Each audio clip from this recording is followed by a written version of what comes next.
Notre prochain invité, ça fait longtemps qu'on ne l'a pas reçu. Puis il nous fait l'honneur de sa visite. C'est la présidente de la FADOC, Renée Grégoire. Bonjour. Bonjour Michel. Comment allez-vous, Renée? Ça Ça fait longtemps qu'on ne vous a pas vu. proche un an. Oui. Bien, on laisse le temps faire évoluer nos dossiers. Ben oui. Et vous avez beaucoup de dossiers depuis que vous êtes président de la FADOC. Oui, beaucoup de dossiers. Ça fait près de 10 ans. Comment ça va? Avant de définir c'est quoi la FADOC, comment ça va la FADOC? On est en constante évolution.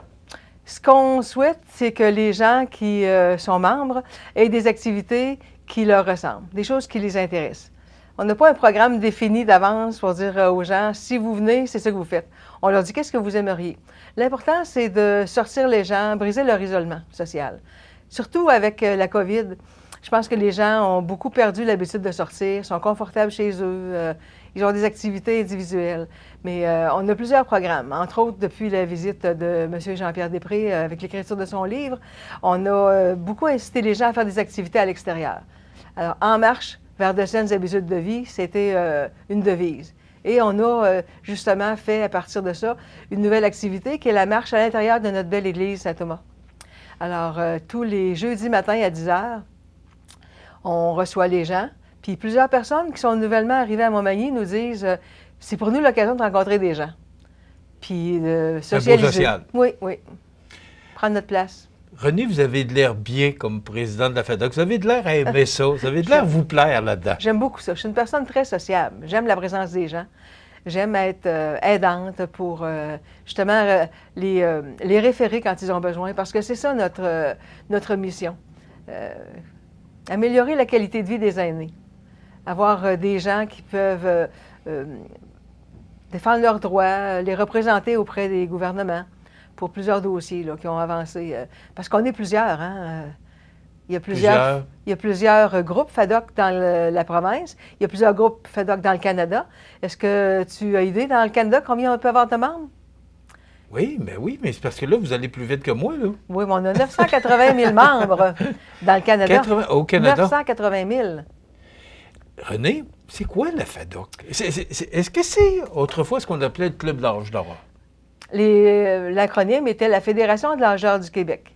Mais de plus en plus, on évite de décrire le mouvement comme avec les lettres.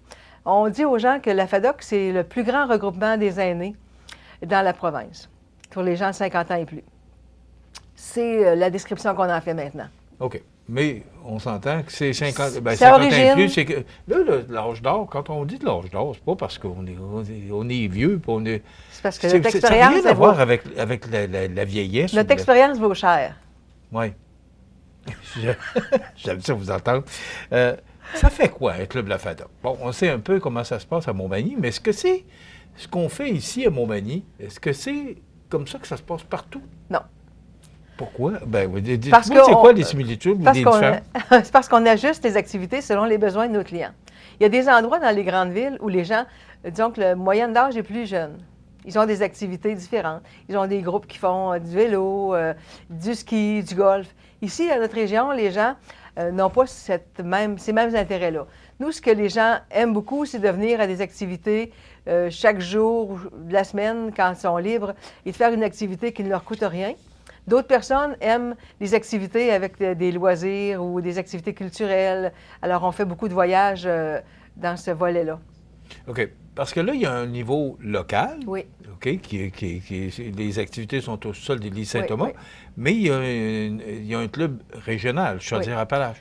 C'est quoi? On fait des activités avec les gens, parce que Chaudière-Appalaches, ça part de l'extrême sud, de l'extrême ouest, pardon, de l'îlet jusqu'à l'extrême, extrême est l'îlet, jusqu'à Tête-Fermaine. C'est quand même grand, là. Oui, c'est grand.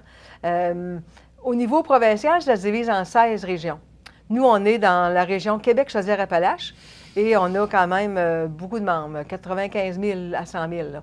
Et cette région-là se sous-divise et on est dans Pascal-Taché ici pour Montmagny, qui couvre de l'Apocatière jusqu'à la région de Lévis, en allant un peu au sud, jusqu'aux lignes américaines. Et ces gens-là n'ont pas les mêmes activités parce que, entre autres, tu vois, du côté de Saint-Just, là, il n'y a même pas l'Internet. Alors, il n'y a pas la même activité.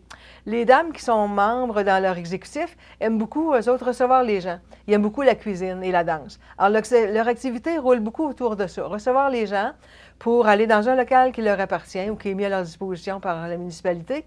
Et eux autres, ce qu'ils aiment, c'est aller jouer aux cartes, aller danser, aller manger avec leur groupe. Ça va bien parce que ça répond à leurs besoins, puis ils ont une équipe pour le faire. Du côté de la Pocatière, le local leur appartient. C'est l'ancien cinéma qui a été acheté par eux là, il y a plusieurs années. Eux autres, ils ont aussi un volet qui aime beaucoup la danse, la musique. Alors, Mme Talbot, M. Jean-Paul avec Sylvie font la musique là, en alternance. Les mercredis, il y a un dîner avec la danse. Du côté de Saint-Jean-Port-Joli, c'est plus la vie active qui est l'intérêt des gens. Ils font pas de voyage. Et puis, eux autres, ce qu'ils aiment, c'est aller manger au restaurant ensemble. Chacun paye sa facture, ils vont au restaurant. Alors que dans d'autres régions comme Saint-François, c'est sur place. Ils ont des activités dans leur salle. Et à Montmagny, c'est beaucoup plus diversifié. Bon, c'est ça. Parlez-moi de Montmagny, des activités qu'on fait à Montmagny, parce qu'il y a quand même beaucoup d'activités. Là, vous disiez que tout à l'heure, par rapport à la COVID, que les gens sortent moins. Oui. Est-ce que vous avez réussi, ce tour de force-là, à les ramener pour participer aux activités? Oui, je pense que la clientèle a beaucoup rajeuni aussi depuis la COVID. Les gens qui viennent sont des gens qui ont plus autour de 60 ans, alors qu'avant, c'était plus 70 et plus. Je pense que ça, ça donne... Est-ce que le fait qu'on fasse plus d'activités a peut-être changé le groupe d'âge? Oui. Les gens qui venaient à Vie Active ont beaucoup vieilli. C'est la première activité qu'il y a eu, Vie Active, à Montmagny, là. Ça avait été commencé dans le local de la FADOC par les anciens présidents, Mme Pouliot dans le temps et Mme Jean. Et ces activités-là ont diminué la fréquentation parce que les gens étaient beaucoup plus âgés. Alors, on a rajouté des activités. On a eu de la danse en ligne avec Mme Racine, qui est enseignante depuis plus que 25 ans. Et pour que ces gens-là puissent pratiquer leur poids de danse, on avait des soupers dansants une fois par mois. Et avec la COVID, notre équipe de bénévoles a réduit aussi. Ça nous tentait moins de faire les repas. Ça prend des bénévoles. Travailler le samedi pour faire la cuisine, retourner le dimanche faire l'activité une fois par mois, c'est pas tout le monde qui a ces intérêts-là. Alors, on a dit, on va plutôt faire l'activité de danse, mais commander de livraison de restaurant. Mais ça plaisait moins aux gens. Finalement, ça s'est éteint avec la période d'automne dernier. Là, on a fini ça à Noël. On n'a plus d'activité de danse du tout, organisée par la FADOC une fois par mois. Mais maintenant, il y a une nouvelle activité qui peut répondre aux gens parce qu'ils devaient aller danser à l'extérieur. Ils allaient danser dans la région sud, Saint-Fabien, Saint-Raphaël. Et quand on a eu... parce que moi, je suis aussi dans le conseil de fabrique de Saint-Thomas. Et mon dossier, c'est la location des salles. Alors, j'ai été approchée par quelqu'un de la Légion canadienne qui nous a dit on aimerait recommencer les activités de danse les dimanches après-midi. J'ai trouvé ça emballant parce que les gens qui avaient suivi des cours de danse et qui devaient aller à l'extérieur avaient maintenant la chance de pratiquer à Montmagny leur danse. Alors, la FADOC n'a pas d'autre réalité dans ce volet-là que de publiciser. On n'est pas partenaire de l'activité, ils sont autonomes. Ils louent la salle à la fabrique, puis ils font leur activité. Alors, pour la danse, c'est comme ça que les gens continuent de faire leur activité. Bon, il y en a deux, je pense, de fait? Il y en a une de fait. L'autre était hier. Là, oui, c'est ça, oui. Est-ce que ça participe? Parce que c'est beau vouloir organiser quoi, mais il faut que les gens participent. Bien, il y a des gens qui participent. C'est sûr qu'aux mêmes dates, il peut y avoir des activités à l'extérieur. Mais quand les gens connaissent l'orchestre qui vient, ils savent les danses qui vont être proposées. Et c'est là qu'ils sont intéressés à venir. Mais il y a toujours 70 personnes là, pour les premières activités et on croit qu'il va en avoir plus. Le temps où on faisait les soupers dansants, on avait jusqu'à 140 personnes. Alors, on souhaite que ce soit beaucoup populaire. Mais pour le dimanche, il ne faut pas oublier que les bingos aussi avec les Chevaliers de Colomb. Parce qu'une fin de semaine sur deux, c'est le bingo, puis l'autre fin de semaine, c'est la danse. Alors, il y en a pour tous les goûts. À Robingo, là, c'est près de 100 personnes. Est-ce que ça participe? Oui, près de 100 personnes. Puis c'est bien animé. Le système de son a été amélioré. La salle est très conviviale pour ce genre d'activité-là. Et là, la FADOC est partenaire parce qu'on assure le service du casse-croûte.